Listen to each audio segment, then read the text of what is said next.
Good morning, everyone. I'm Megyn Kelly. It's Tuesday, April 1st, 2025, and this is your AM update.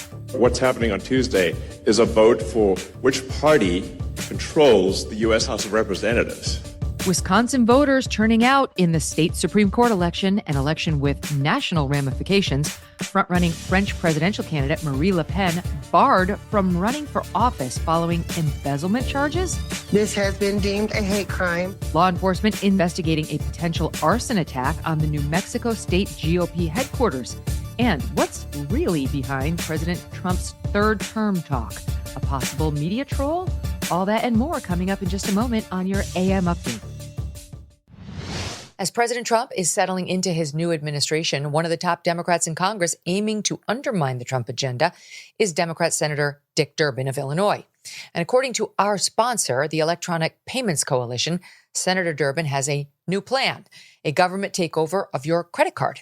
Today, Americans have thousands of choices in credit cards, but they say Senator Durbin's plan will result in less competition and less security, which means more risk for your credit and your identity.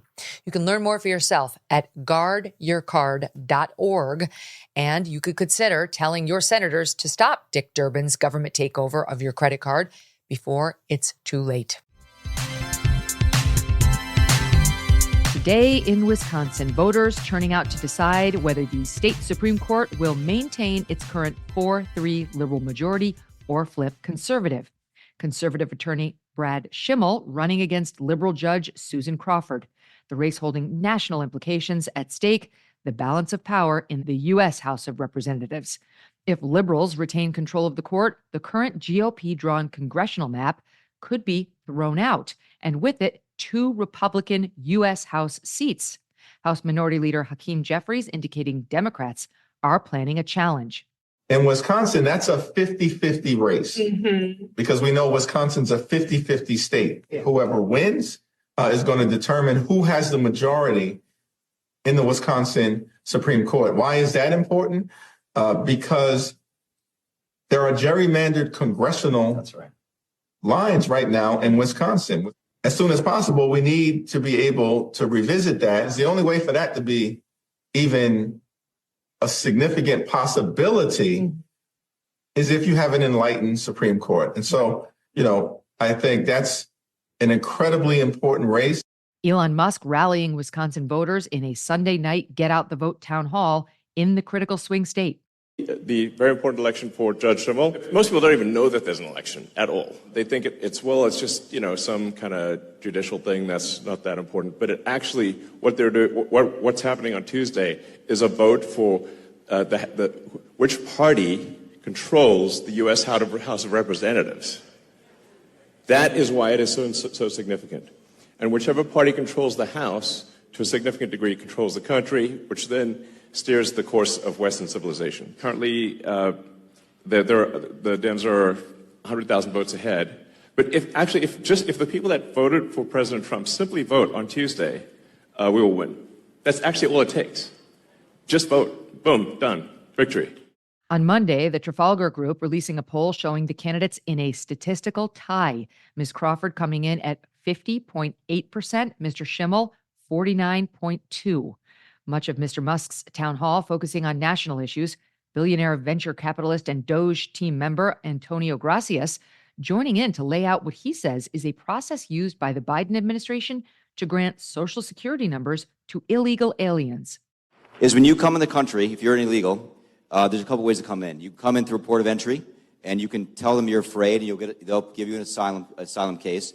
You'll get an interview, then you get in. That's one way to do it.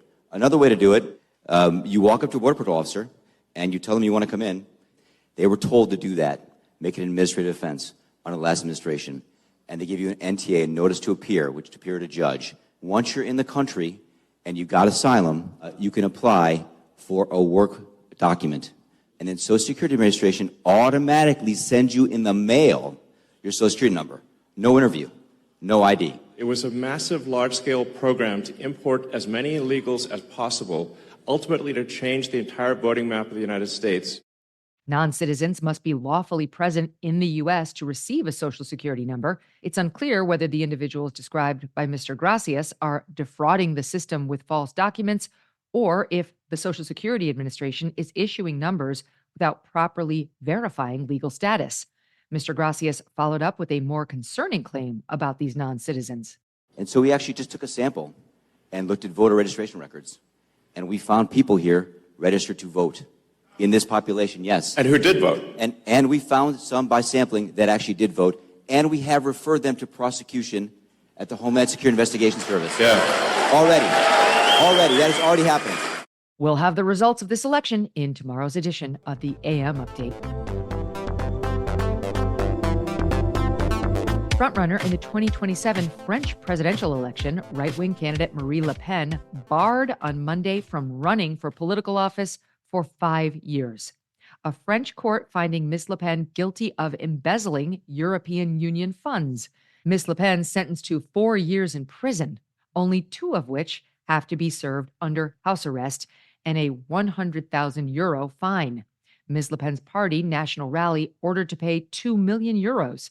The court finding that between 2004 and 2016, while serving in the European Parliament, Ms. Le Pen and her party allegedly misused approximately 4.4 million euros in EU funds.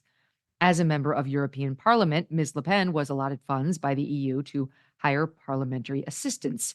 The court finding Ms. Le Pen diverted that money to National Rally Party staffers who were mainly working on domestic political activities in France, not on EU parliamentary duties. Many on the right, in France and abroad, drawing comparisons between Le Pen's case and what they view as legal lawfare tactics used against Donald Trump ahead of the 2024 U.S. election. State Department spokeswoman Tammy Bruce on Monday, referencing Vice President J.D. Vance's warning to our European counterparts. We have got to do more as the West than just talk about democratic values. We must live them. Exclusion of people from the political process is particularly concerning, given the aggressive and corrupt lawfare waged against President Trump here in the United States. We support the right of everyone to offer their views in the public square, agree or disagree. And with that, I have nothing else to add. Legal scholar Hans Monke, writing on X, quote, "What the media is breathlessly calling embezzlement is nothing more than a ludicrously contrived campaign finance dispute. Le Pen, as both an EU and French politician, paid some of her assistance from her EU account." Mr. Monke describes the practice as, quote, "perfectly normal." French writer and fellow at the Ethics and Public Policy Center, Pascal Emmanuel Gobry, writing on X, quote, "To be clear, Marie Le Pen is not even accused of personally profiting from anything. The charge is that some of her aides in the European Parliament also worked for the party and not just on parliamentary work. This was a common practice for a long time, and several other parties stand accused of doing the same," end quote. Prior to her conviction, Ms. Le Pen leading the polls as the favorite to replace President Emmanuel Macron. Ms. Le Pen challenged Mr. Macron in 2017 and 2022, the second time around faring better, but still coming up short at 41% to his 59%. National Rally, frequently cast as far right by its critics, strongly opposes illegal immigration, advocated for tough-on-crime policies, favors French nationalism over globalization, and aims to preserve French culture. Ms. Le Pen responding to her political ban, saying, "Let's be clear, I am eliminated, but in reality, it is millions of French people whose voices have been eliminated." Ms. Le Pen going on to say that she will appeal the verdict and continue running if it is overturned, though that is unlikely to happen in time for the 2027 election. Ugh. Right-wing European populist movement surging across Europe in recent years, widely seen as a backlash to the globalist policies defining the previous decade. In December, Romania's constitutional court annulling the first round of presidential elections there after right-wing candidate Călin Georgescu took an unexpected lead. The court citing alleged Russian interference as the reason for invalidating that vote. Romanian officials then postponing the election until May. In the first round of voting, Mr. Georgescu securing about 23% of the vote. He now leads the pack with 37% support heading into the rerun. Coming up, New Mexico officials discover an incendiary device placed at the state GOP headquarters, the latest on the investigation. And what's really behind President Trump's third term talk? A possible media troll? So many people these days are focused on getting healthy. And speaking of health, let me tell you about Jacob and Kristen, the founders of We Heart Nutrition. They are raising 5 kids while running a company that's helping hardworking Americans live the American dream. We Heart Nutrition makes a high-quality, researched-back series of supplements for women and men at every stage of life, helping you stay strong, energized, and hitting your wellness goals. But this is not just another supplement company. They're proudly pro-life, donating 10% of every sale to pregnancy care centers, supporting moms and babies in need. They've got over 1,000 5-star reviews from real people seeing real results. Go to weheartnutrition.com and take their quick 20-second quiz to get your personalized supplement subscription recommendation delivered right to your door each month. And right now, they're giving you 20% off your first order with my code MEGAN. Invest in your health. Go to weheartnutrition.com and use the code MEGAN for 20% off. That's weheartnutrition.com, code MEGAN. Officials in New Mexico investigating the cause of a fire at the GOP HQ in Albuquerque as arson. Around 6 a.m. on Sunday morning, the fire department responding to a call. The blaze enveloping the entryway of the building, taking about 5 minutes to contain. New Mexico GOP chairwoman Amy Barella telling Fox News the incident is being investigated as a hate crime. Well, it's still under investigation. We do know that there was some sort of device to start a fire placed in front of the doorway about or around 1 a.m. and that the ignition was about 5 a.m. This has been deemed a hate crime, and I know that they're going to be back today to do more investigations and collect more cameras from the neighboring businesses. Yes, we are in close contact with ATF and the FBI. Gotcha. And the Attorney General did reach out to me yesterday as well. Also discovered the words ICE equals KKK, a common slogan among leftist agitators, spray painted on the side of the GOP HQ building. An ATF official confirming to the Santa Fe New Mexican newspaper a joint investigation with the FBI and Albuquerque Fire and Rescue is underway.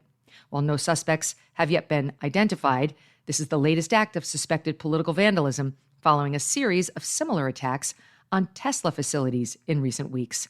The attack just one day after Democrat Congresswoman from New Mexico, Teresa Leger Fernandez, making these remarks. What more can you do? And we have a 3-pronged project. Legislate, litigate, agitate. And you guys are part of the agitate part. So don't feel like we are hopeless or helpless. When we express our outrage, and it is universal, they are forced to put it back. The Democratic Party of New Mexico offering in a statement, quote, "We firmly maintain that this sort of act has absolutely no place in our democracy and that peaceful discourse and organization are the only ways to approach political differences in our country." President Trump's first international trip of his second term will be to Saudi Arabia. Axios reporting the president plans to travel to the Gulf nation in mid-May. Saudi Arabia also the site of Mr. Trump's first international trip in his first administration, a break in tradition with past presidents who typically visit Canada, Mexico, or the UK. In early March, President Trump telling reporters in the Oval his reasons for visiting the Saudis first. I'm going to Saudi Arabia because normally you'd go to UK first. And last time I went to Saudi Arabia, they put up $450 billion. This time, I said, I'll go if you pay $1 trillion, $1 trillion to American companies, meaning the purchase over a 4-year period of $1 trillion. And they've agreed to do that. So I'm going to be going there. In January, the Saudi prince said the kingdom was prepared to invest $600 billion into the U.S. over the next 4 years. An unnamed U.S. official telling Axios, quote, "Talks will focus on discussing foreign investments, strengthening relationships with Gulf nations, and ending conflict in the Middle East."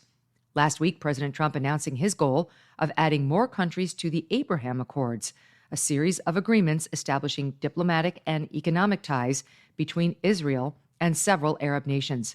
Axios reporting those plans are on the back burner as the Saudis are demanding the creation of a Palestinian state. President Trump trolling, we think, the media with talk of a potential third term. NBC reporting, quote, "President Donald Trump did not rule out the possibility of seeking a third term in the White House, which is prohibited by the Constitution under the 22nd Amendment," saying in an exclusive interview with NBC News that there were methods for doing so and clarifying that he was, quote, not joking. The rest of the media quickly picking up on the story. Legal scholars are raising concerns after President Trump said he's considering a third term. An idea that would require violating the Constitution's term limits for presidents. We should consider it a constitutional threat. It is against the Constitution, and actually, it's against what we stand for as Americans. Harvard Law professor emeritus Alan Dershowitz, who taught constitutional law for 50 years, says there is technically a way for President Trump to do it, but it is extremely convoluted and highly unlikely. On Sunday night, President Trump waving off the frenzy from Air Force One. I don't want to talk about a third term now because no matter how you look at it, we got a long time to go. We have a long time. You know, we have almost 4 years to go. And that's a long time. But despite that, so many people are saying, you've got to run again. They love the job we do. Most importantly, they love the job we do. Are you planning to leave office January 20th, 2029, or are you saying you might not? Go ahead. Any other questions? And that'll do it for your AM update. I'm Megyn Kelly. Don't forget to be aware of April Fool's jokes today. They're lurking everywhere, especially on the internet. What's not a joke is we'll be on SiriusXM Triumph Channel 111 at noon East, on youtube.com/Megyn Kelly, and on all podcast platforms.